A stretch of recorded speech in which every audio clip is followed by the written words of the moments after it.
What is up, everybody? It's Dr. Vibe here, host and producer of the award-winning Dr. Vibe show, the home of Epic Conversations.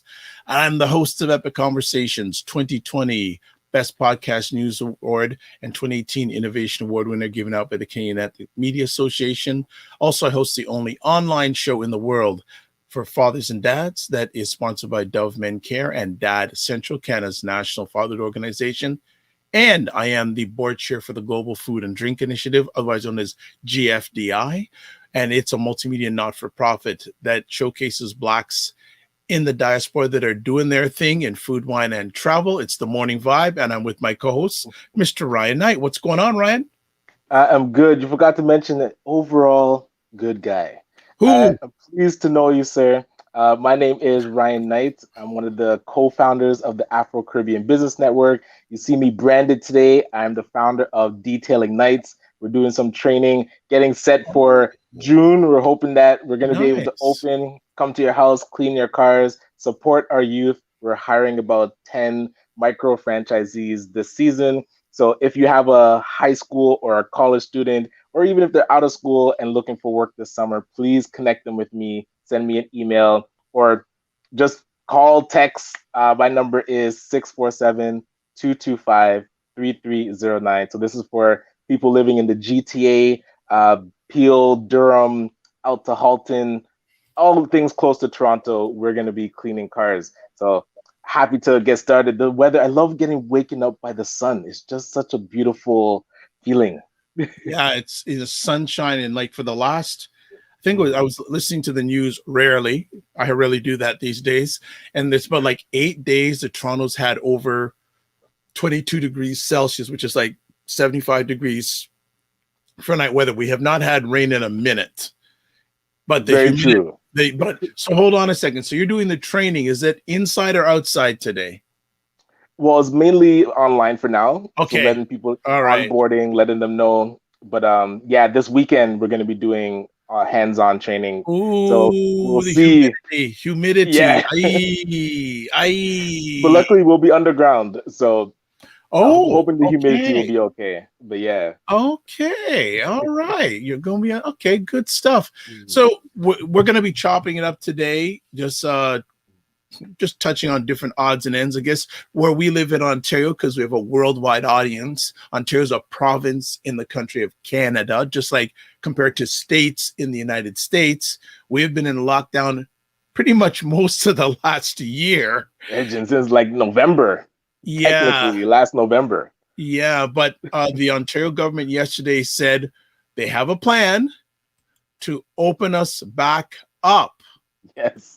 So, and that always excites us when they have a plan. Get the cage. So just to highlight what the plan is, and I'm just going to read it quickly here.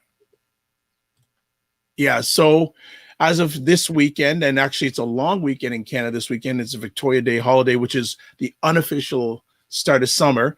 Outdoor recreational amenities like golf courses and tennis courts will be allowed to reopen.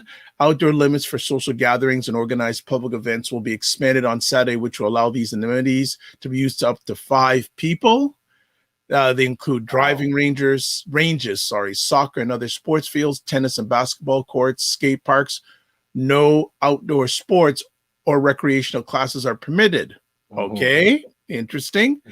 And they also said announced step 1 of the 3-tier plan will likely begin the week of June 14th. So the province will remain in each step for at least 21 days to monitor the impacts on case numbers as restrictions are relaxed.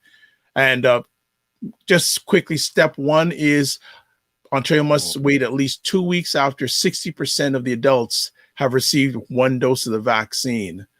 So this will be interesting. So step 1 will say non-essential retail stores will be allowed to reopen with 15% capacity. Outdoor gatherings of up to 10 people will be allowed. Or outdoor dining with up to 4 people per table will also be allowed to resume. The first step will allow restrictions to lift on camps, campgrounds, and provincial parks, as well as outdoor pools and squash pads. So step 2, 70%. Then outdoor gatherings can go up to 25 people. Outdoor sports and leagues can resume. Now, the final one is, I think, one of the interesting ones. Um, I think recreational fitness, indoor dining, museums, art galleries, and casinos won't be able to open at least till step 3. So they're looking at least half the summer before they'll be allowed to open. Oh yeah, well, 21 days each step, right? Yeah. So that So last step is fall. yeah. So the question is, what's going to be left with those sort of businesses? Like, Right. what do you think? Like, just hearing it off the top of your head, what are your initial thoughts? I'm, and this is where it doesn't seem the province and the city are in step, because this plan, if everybody, like, if it executes as laid out and says, okay, 60% is vaccinated, then it goes to what, 70 or 75%. And then the third step, I wasn't sure the percentage, but I'm sure over 80. If by 90 days from now, we are 90 or 80+% vaccinated, I think some sort of the CNE could have happened. Or I think some sort of these events that they just totally canceled already could have happened. But maybe not. Maybe it is like, because the capacity, how do you do the CNE at like 15% capacity? Yeah. Maybe that's what they were thinking. It's just like, you know what? It's better to just cut it cold turkey or pull the band-aid off and let people deal with it being closed, rather than trying to figure out how we're gonna kind of wipe down the roller coasters after every ride, right? It's like, but I mean, it's a plan. And again, it's something that we can look at and say, okay, if we hit this benchmark 21 days later, we're going to see they hit the next benchmark. But it does put a lot of emphasis on the vaccine. And again, you asked me if I'm getting my vaccine. I said yes. And I've been on waiting list because I was waiting for the AstraZeneca. Okay. Oh, It hold looks on now. like, This is interesting. Just mm, sorry to interrupt.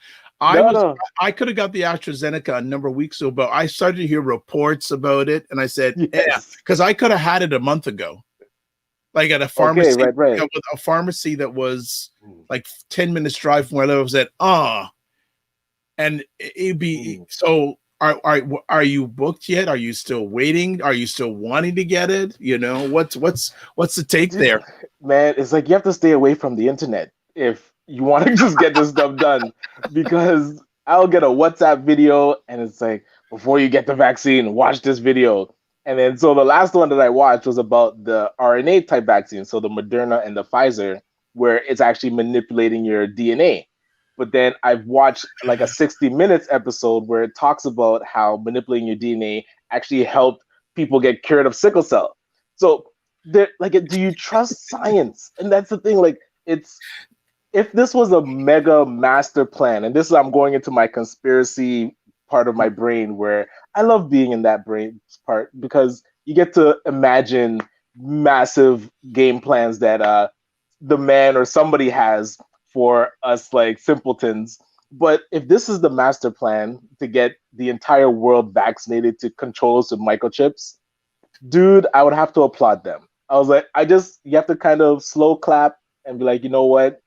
Hey, you got us. You unleashed this mega virus, and we have to get the vaccine. If this is sort of some master plan, sometimes you have to give respect where respect is due, because really nobody wants to die.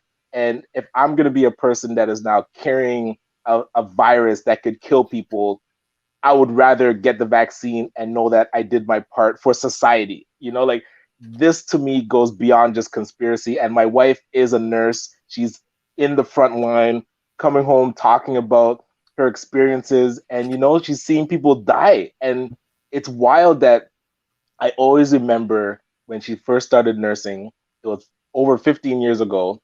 And that first patient that passed away Mm, really hit yeah, her.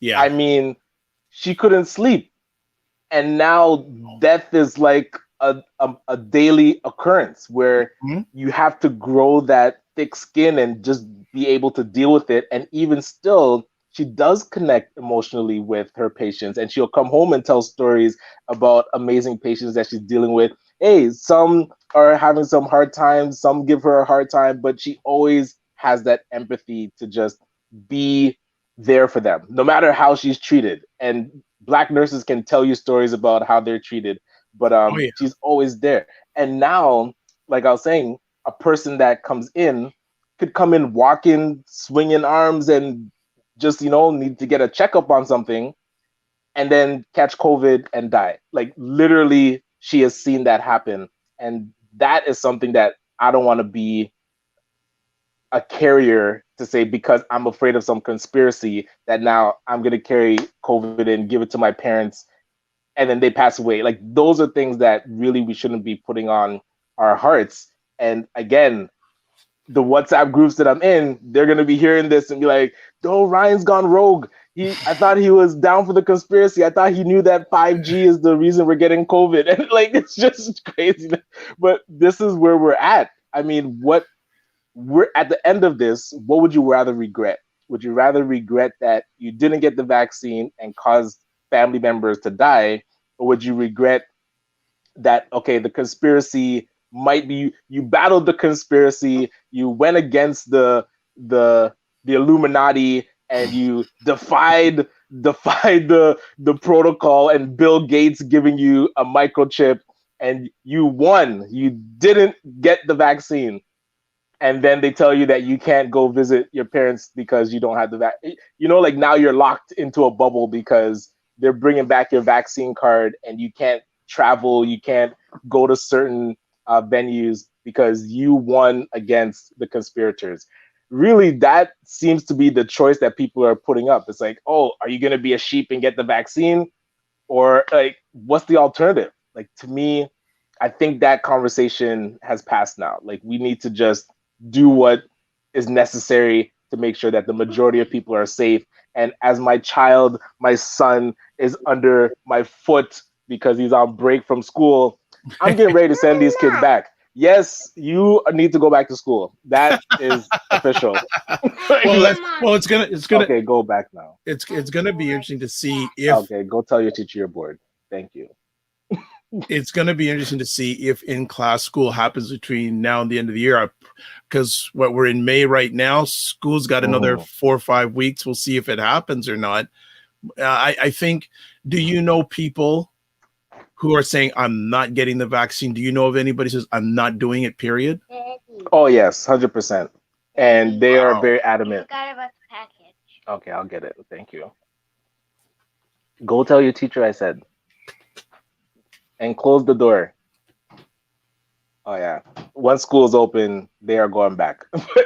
Listen, I will picket the school if they try to tell us that it's not. If I get my listen, that is like the main reason I will get this vaccine, just so that I know my children can go out, and if they come back because they're saying, hey, under 12, they're probably not going to get a vaccine and they're not going to get adverse effects from COVID. So technically they will become carriers. So now, knowing that you're sending your children out into the world and they might come back with the virus to give to the parents, that at minimum should be incentive enough for parents to go get the vaccine. And again, for us not to give it to our parents. There's like such a ripple effect. Mm-hmm. And my wife was talking about that, not vesting period, but incubation period, where for 10 to 14 days, you have the virus and don't know. You feel great. That's what I've heard. That's what I've heard. That's how it's spreading. And now with the variants, it's a lot more contagious. So you're spreading faster in like without knowing. And that's where with those other viruses, and I mean, even the Spanish flu, you got sick. Like you knew that you got it. It was just you didn't have science to really contain it at like back then, like we do now. And I feel like SARS we were able to contain for that same thing.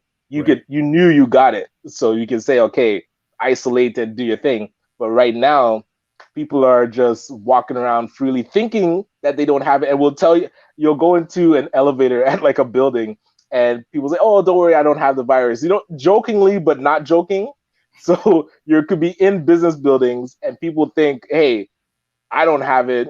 You're okay. Oh yeah, sorry, I put my mask down. You know, that people are so freely until they get it. Yeah. And then when they get it, there's only one person I know that got COVID and still is adamant about not getting a vaccine. So that's where, hey, if the conspiracy, if you are true to the conspiracy, that to me, you have shown you are dedicated to the conspiracy. Like you have made a decision that something is wrong with the vaccine. And even if you get COVID, and hey, getting COVID and surviving might aid in their thought that, see, I got it and I'm still alive, so there's no point in getting the vaccine. Who knows what's going through people's heads, but you can only speculate, right? So, oh boy. So, good morning, Christopher Lawrence, our dedicated listener and watcher. Actually, was having a call yesterday with a young man who I mentor off and on. He says, "Oh, I really enjoy the morning vibe. You and Ryan are amazing." I said, "Thank you, thank you." So people are watching out there. Awesome. Okay, well, we can continue the conversation after break. Ryan is sending a hail up from Christopher Lawrence. Good stuff, Christopher. As everyone, you are watching the Morning Vibe with myself and Ryan Knight. And we're going to go for a quick little break, and we're going to come back with you in just a moment. What is up, everybody? My name is Dr. Vibe. I'm the host and producer of the award-winning online show, The Dr. Vibe Show, and I host the only online show in the world for fathers and dads that's sponsored by Dove Men Care. Recently, I realized that I had no experience creating and presenting a pitch deck. So I reached out to Mario because he has proven success in this area with sponsorship with brands such as Capital One, FedEx, Beats by Dre, and Zenny Eyewear. He is so great to work with. He made sure to go through the process step by step with me on creating and presenting a pitch deck. He always made sure I understood what he was sharing with me. The results, what a game changer. As I mentioned, I now host the only online show in the world for fathers and dads that is sponsored by Dove Men Care. With his help, he's given me the clarity and the confidence to create and present a pitch deck. So if you get the opportunity to work with Mario, just do it. You won't regret it.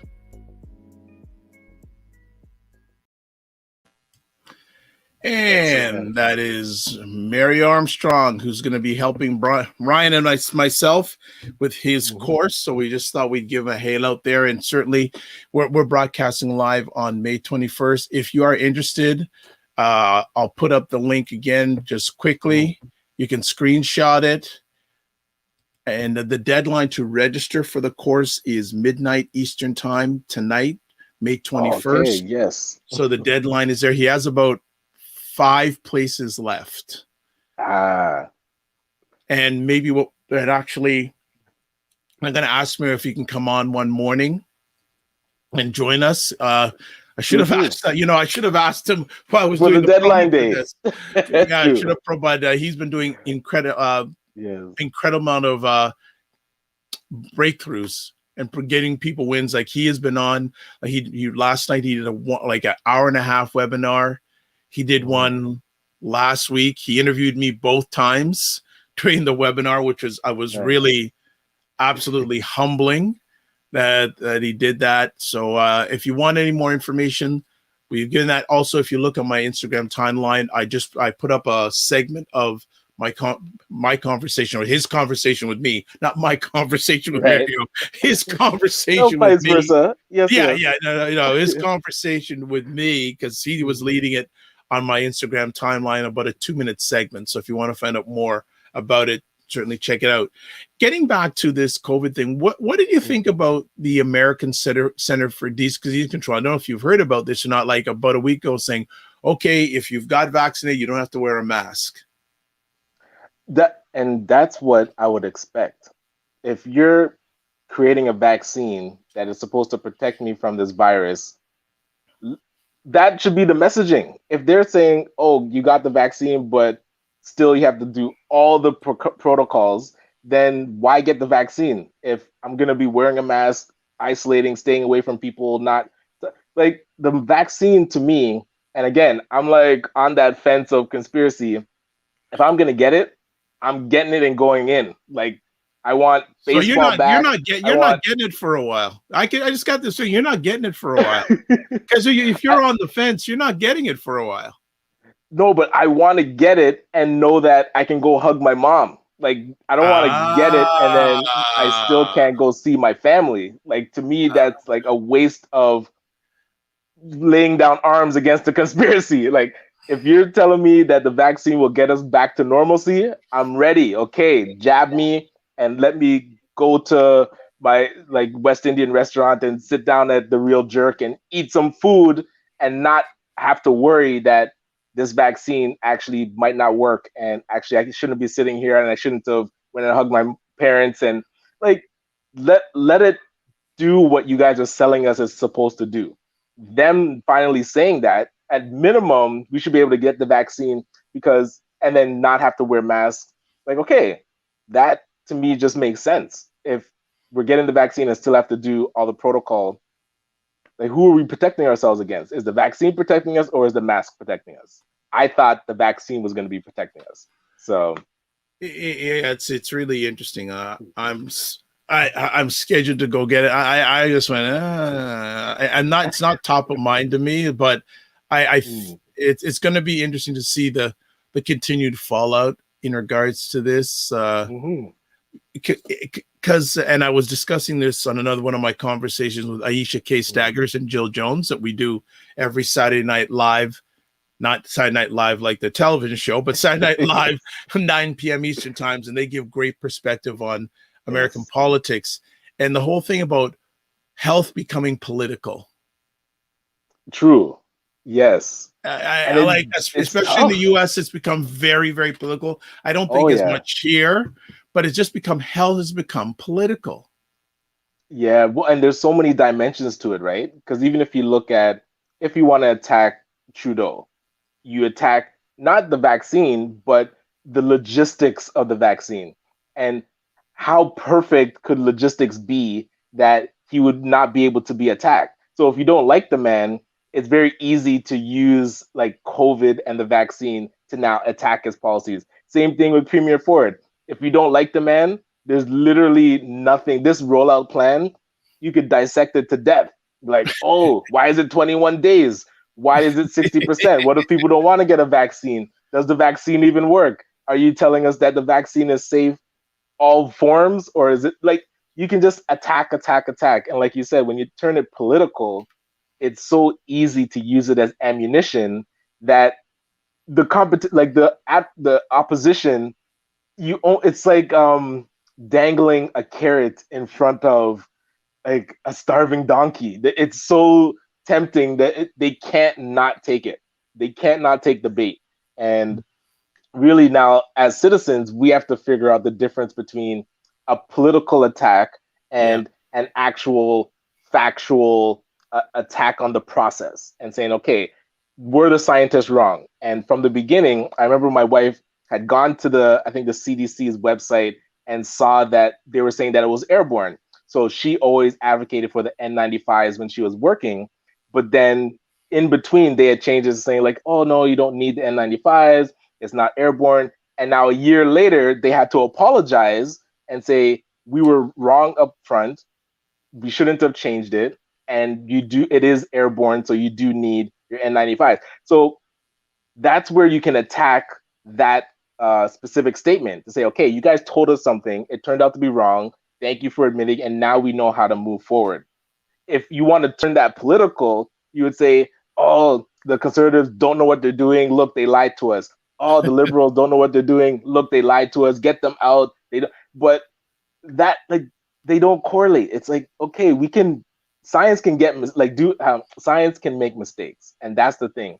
But we're doing as best we can, because the scientific method is have an hypothesis and then you test and analyze. Listen, we are the guinea pigs. I don't know if anybody has realized, but COVID is so new that everything that a person says is a hypothesis. It is a test. It is, we think that we should go this route. This plan Ontario just put out, it is, we think this is the best path forward in order for us to open up. That's not ironclad. We can't hold them to account for whatever they put out. We have to understand that it could be wrng. It could be 21 days from now. It's new territory for everybody, right? Exactly. So, you gotta, go with it. Hopefully, I just think, I guess the thing that I get chuck about is people say, yes, things are going to go back to normal. What does that mean? Listen, normal, that word, chuck it out the window. It's going to be a complete new day. Like, whatever happens after. So I know that your prime energies outside of your family is in the business world. Do you Yes, know sir. of any businesses that have thrived over the last 12 to 14 months? I've seen a lot of e-commerce stores. So, and it's funny that the younger generation versus like the older generation. So, youth that we're working with that are under 30, they were already online. They were like, when they're going to start a business, it starts online and then it kind of goes offline. So, when COVID hit, they were comfortable already with putting out stuff online and having the logistics of sales online done. So when it ramped up, they were good. Now, our older folk, and again, for myself, I run an in person service. So shifting that online and we started selling products, dude, to this day, I'm just like, okay, is if a person purchases, what happens next? And like just trying to make sure that the flow of the supply chain works online. Because in person, it's easy. If a person buys, it's usually because we've cleaned their car, they like the products, and we sell it to them on the spot and you hand it to them from your trunk. Right. Now it's a person comes to your website, they pick it, it has to be in stock. We have to box it, we have to ship it. It's like a Wow. whole another chain. But the younger generations used to that. So it's how do we get those not used to online comfortable with it? And it's a challenge, like just getting people to understand like how to log into the back end of their website to update things. That's a whole day. Mm. Like we have to set Yeah, aside no, a day. it's interesting you say that because a lot of people say, "Yeah, I'm Mm, going to go get someone to do my website." I say that's great, but who's going to maintain it after they're finished? yes. Like, And do you even know how to like yeah, to get into it? Yeah, exactly. it's a Who's going to serious maintain thing. it? Like, it's great to have a website up, but Hmm. after that web developer's done, do you know how to update? If you want a photo up, if you want to Hmm. change the content, do you know how to do it? Yeah, so Yes. I think that just in that alone, you're either gonna you need to hire someone or you're gonna take the time to learn how to do And it learn yourself. it. Yes. And it And won't take long to learn it. It's just the no, commitment to it. most platforms these days are somewhat user friendly. Obviously, it's a little Yeah. bit of a learning curve, but I think that I strongly encourage if you have your own business and you're going through that, know as many areas of your business as possible. Doesn't mean you have to do it yourself. You can Right. hire people, but if those people or those persons, that person who's responsible for that has to leave, you at least have a way of stopping doing in gap in regards to hiring another person or finding a resource to Right. cover that gap that's there. So as many people, you know, it's really interesting. Well, and one of our past guests, Andrew Bromfield, when he was on, he mentioned and almost in like a semi-guilty way that his business has grown so much now that Absolutely. everybody is forced to figure out online. And that's where if you're already ahead of the trend, because he would come in and do seminars for ACBN, just talking about where the world of technology is going. So he was seeing what's happening now, like 10 years out, and it got collapsed. So if you had heard what he said and said, you know what, I need to figure this thing out, even if you're planning for 10 years, you would be ahead of the curve. So when it got collapsed, you'd be ready. And I know, man, if out of the 100 people that were at that symposium when he spoke, if 10 of them took that advice, I'd be shocked. If and because they right now would be teaching the rest of us, like, listen, this is what I did. I'm not seeing a lot of people doing that. So that's where when we hear experts talk, we have to So Ryan, listen. then is it Mm, what do you feel is the reasoning of that? Is it people don't have the money? People have the time, but they're maybe are they not making the time? Or what do you see these common reasons for people not making that next step? Because and I admit it mm, too, when people say, "Oh, I don't have enough time," well, you know what? All of us have the same amount of time each day. What are we putting our energies into? So do you yes. see is it people not knowing, people afraid? People don't have the financial commitment. What do you think are some of the reasons why in a situation that you just gave us you don't think more than 10 people, if that, actioned on what Andrew shared with them out of 100 people? I would say priorities. And a lot of times we talk about time management, but it really comes down to managing our priorities. So the 100 people that are in the room, when Andrew says, listen, technology is going here, you need to let's say, redesign your website or take your offline stuff and put it online. That isn't a priority for them at that time. It became a priority because we were forced to now do it. So Yeah. now you're scrambling. So it's really doing an inventory of what are you spending your time on? What do you consider a priority? And then, like you said, bringing in somebody that can now walk you through things that you might not think is a priority, but really it is, but you need somebody else to just guide you through it.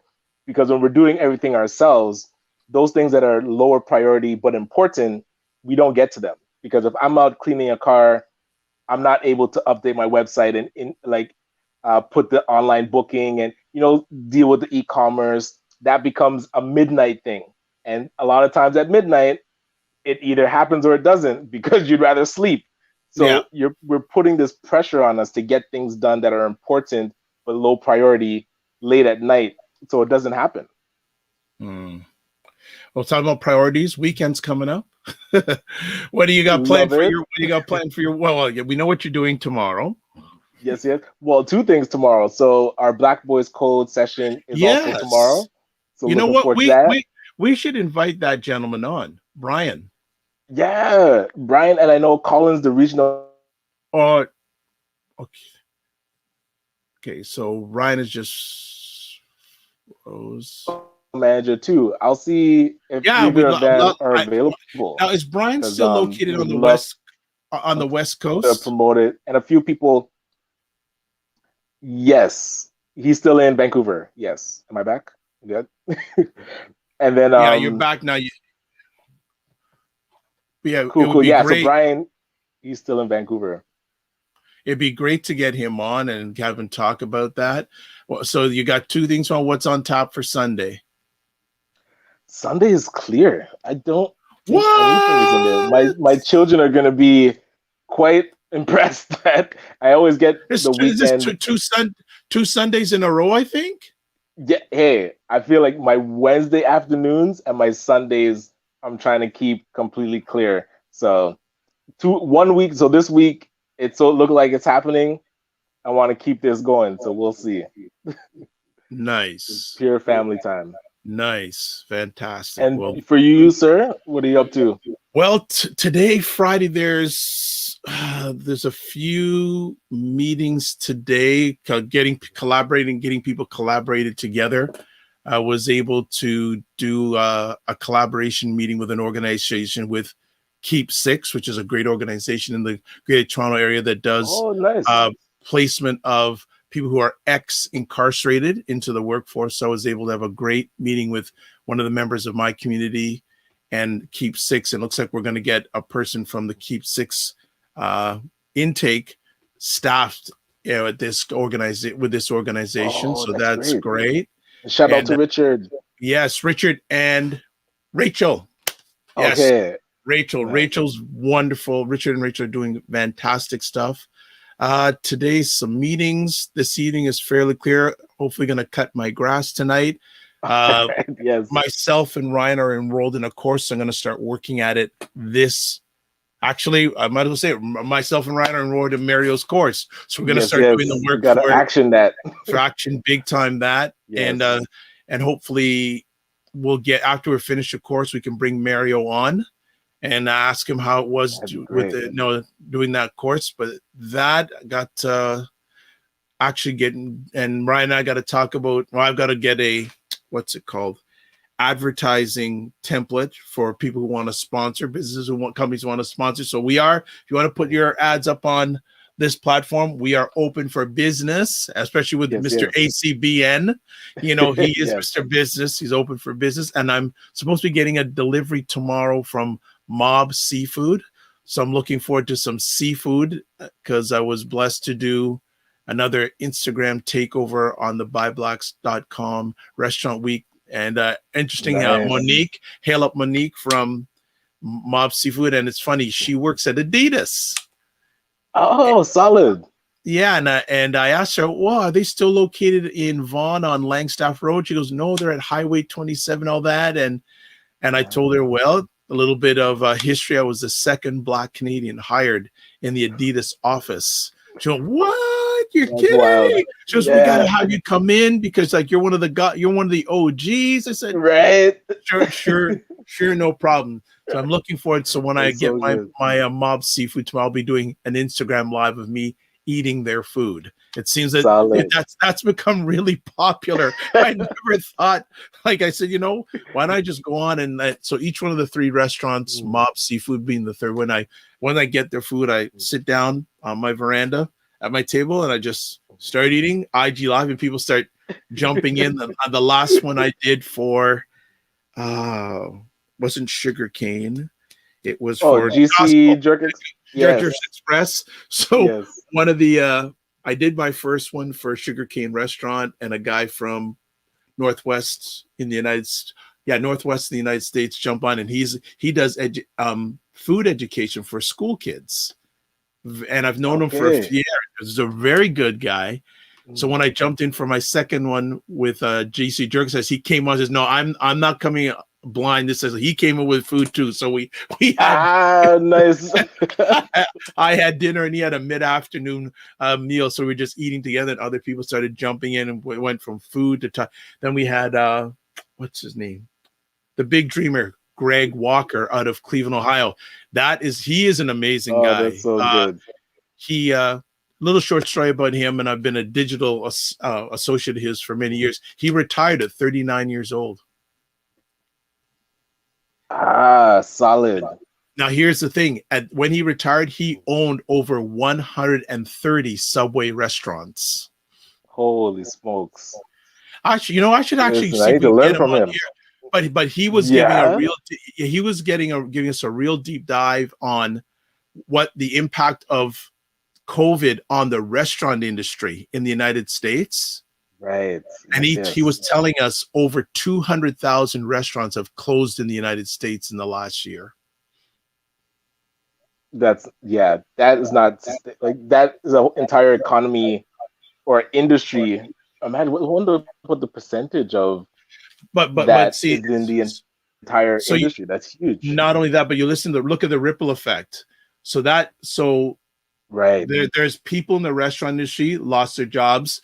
Remember, all the food that we eat doesn't get to that place or destination. It's driven by truckers. Exactly. So the ripple effect, it was like incredible. You said, all the way down the line. Yeah. People don't realize the ripple effect. And I don't know if people are noticing, prices are going up. They're not going down. Yep. Man, we're in a post-pandemic, but prices are going back up. So industry's thinking, everything's good. Yeah, but they don't realize the reality. There's less people earning wages out there. Exactly. So that's why Ryan will tell you, get into entrepreneurship. That's another conversation. So right. Yes. We're going to let 100%. Everybody run and enjoy their weekend. We're going to see you back on Monday. And Monday, we're scheduled to have two special guests, Alex Ihama and Moy Fung. And they are going to be promoting a big conference that is scheduled for the 25th, which is on Tuesday. And it's in the remembrance of the George Floyd death. So they're having a big social justice event on the 25th. So we're scheduled to have them on next Monday. And either the Friday or the Monday after, we're going to have one of our faithful fans, Divine Wright, going to be talking about diseases and immunity. And who knows what'll be happening in between then. So as always, we like to say, have a great weekend. As always, I close off our conversations. Remember, live your life as a dream. If you can dream it, you can make it. Sometimes you have to get small to get stronger. Block assumptions, aim bigger, aim better, aim higher, aim wider. Love, faith, and respect. And remember to give yourselves grace and stay safe. We will see you Monday in the AM. Take care. Yes. Later.